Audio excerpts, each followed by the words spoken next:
Updates at pinakahuling mga usapin sa mundo ng palakasan. Atin ang pakinggan dito sa Ang Pilipinas Ngayon. Magandang araw. Narito na po ang Sports Balita. Dahil sa kanyang pambihirang performance sa PBA Season 49 Commissioner's Cup, tinangkuhan ni Robert Bolick ang NLEX Road Warriors para patatagin ang kanilang tsansa na makapasok sa quarterfinals. Si Bolick ang pinakabagong player na ginawaran ng PBA Press Corps Pilipinas Live Player of the Week, pagkaraang magtala ng 40 puntos at 10 assist sa panalo ng Road Warriors kontra Rain or Shine Elasto Painters 122-110. Siya ang kauna-unahang local player sa loob ng 41 taon na nakarehistro ng 40-10 line sa isang laro sa PBA. Huling nakagawa nito ay si Ramon Fernandez kung saan nakapagtala ito ng 44 puntos at 15 assist para sa Beerhausen noong taong 1984 laban sa guest team Northern Consolidated sa Second All-Filipino Conference. Nakahugot din si Fernandez ng 17 rebounds sa 122-117 overtime win ng Beerhausen. Sa huli, kinuha niya ang kanyang ikalawa sa 4 na Most Valuable Player Awards.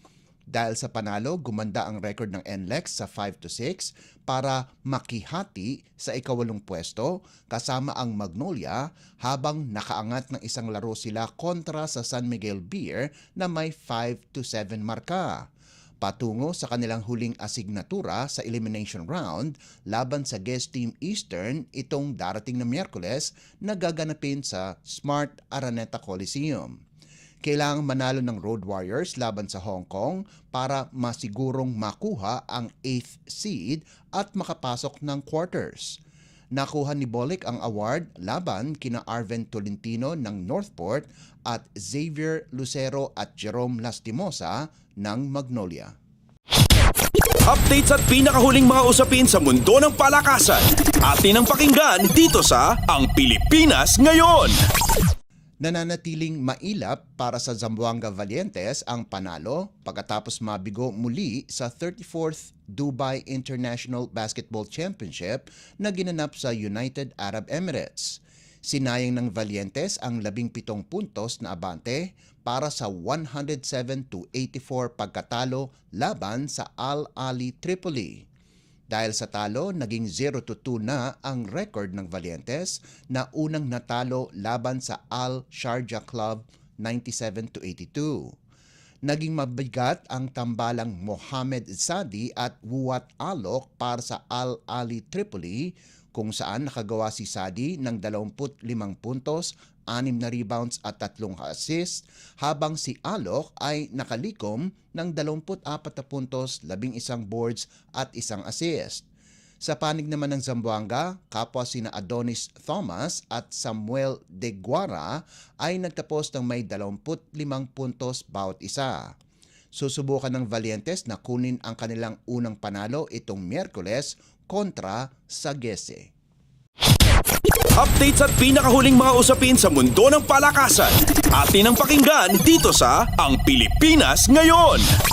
Halimaw ang naging performance ni veteran April Bernardino para pangunahan ang Philippine Navy sa panalo laban sa Cavite TOL 70-57 sa Women's Maharlika Pilipinas Basketball League o WMPBL na ginanap sa Enderan Gym.